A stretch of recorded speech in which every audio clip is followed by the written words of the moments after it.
Hollywood'un en parlak döneminde bir stüdyo tarafından ödünç verilen sözleşmeli bir film yıldızı gibi Godzilla, ABD Monsterverse'de bir süre çalıştıktan sonra Japon ana şirket Toho'ya geri döndü ve dünyanın en uzun süredir devam eden filmlerinde muhteşem bir giriş olan Godzilla Minus One'da merkez sahneye çıktı. Film franchise'ı, savaş sonrası harap olmuş bir Japonya'da geçen Takashi Yamazaki'nin yeniden yapımı, muhteşem kitlesel yıkımın yanı sıra sürükleyici bir insanlık dramıyla temellere görkemli bir tarzda geri dönüyor. Japonya'da 3 Kasım'da açıldığından bu yana, Minus One, 20 milyon dolarlık muazzam bir birikim elde etti. Efsanevi canavarın zaten büyük olan hayran kitlesini daha da genişletme yönündeki sağlam umutlarla birlikte Amerika ve yurt dışındaki teatral atağı 1 Aralık'ta başlıyor. Isahiro Honda'nın 1954 yapımı orijinalinin ruhuna 37 kişilik serideki diğer filmlerden daha yakın olan Toho'nun, Shin Godzilla'dan bu yana ilk canlı aksiyon girişi, yaratığın son gezilerinden oldukça farklı. Monsterverse'in, Godzilla, King of the Monsters ve Godzilla vs. Kong filmlerinin maliyetinin çok altında bir maliyetle üretilen bu 15 milyon dolarlık girişim, bu filmlerden daha güçlü duygusal kazançlar sağlıyor. Hyperreal Monsterverse görsel efektleriyle rekabet edemez ve etmek de istemez. Yazar, yönetmen ve görsel efekt süpervizörü Yamazaki, daha mütevazı kaynaklarla birçok göz kamaştırıcı aksiyon sekansı yaratmaya devam ederken, aynı zamanda eski usul arkadan projeksiyona benzeyen bir şeyin önünde koşan çığlık atan figüranlar gibi biraz titrek efektlere de sinsi yer veriyor. Burada ve Godzilla'nın bir banyo trenini dişleriyle raylardan koparması gibi pasajlarda, bu bölüm her şeyi başlatan filme ve Godzilla'nın daha önce çekilen düzinelerce, kauçuk elbiseli adamlar Tokyo'nun karton setlerini yok etmesine, sevgi dolu bir saygı duruşunda bulunuyor. Dijital çağ, bir dönem filmi olarak sahnelenen ilk G filmi olan, -1, Japonya'nın askeri geleceği hakkında çok fazla tartışmanın olduğu bir dönemde geliyor ve öncelikle görev yapanlar açısından 2.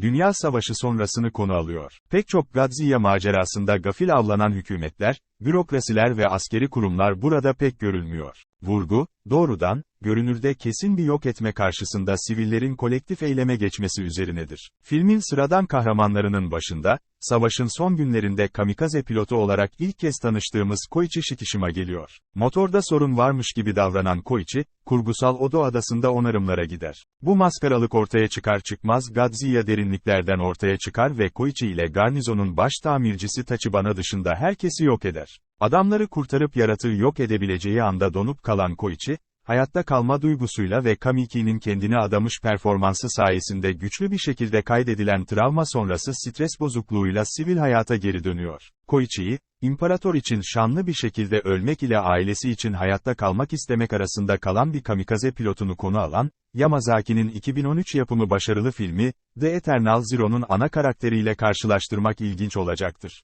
Hayatta kalan kamikaze pilotlarının ne utancı ne de suçluluğu hak ettiği mesajı, modern izleyicilerde güçlü bir yankı uyandıracaktır. Koichi, Godzilla'nın çoktan ayaklar altına aldığı Tokyo'nun enkazı ve çaresizliği içinde, yetim bir kız çocuğu olan Akiko'yu bakımına alan genç bir kadın olan Noriko ile tanışır. Nazik komşusu Sumiko'nun yardımıyla çift, zorunluluktan dolayı birlikte bir ev kurar, ancak sürecin derinlerine kadar romantizm denklemin bir parçası değildir. Senaryo, Koichi'nin mayın tarama teknesinde işe girdiğinde daha parlak görünmeye başlayan uzun ve karanlık günlerde hayatta kalmanın başlangıçta önemli olan tek şey olduğuna akıllıca karar veriyor. Godzilla kaçınılmaz olarak yeniden ortaya çıkmadan önceki sessizlikte, Koichi ile huysuz Kaptan Akitsu ve eski bir donanma teknoloji dehası olan Noda'nın da aralarında bulunduğu çekici bir eski asker ekibi arasında keyifli, kalabalığı memnun eden bir dostluk vardır. Böyle biraz daha iyi zamanlar doğal olarak uzun sürmüyor. ABD Bikini Mercan Adası nükleer testleri sayesinde, çok daha büyük ve daha öfkeli Godzilla yepyeni,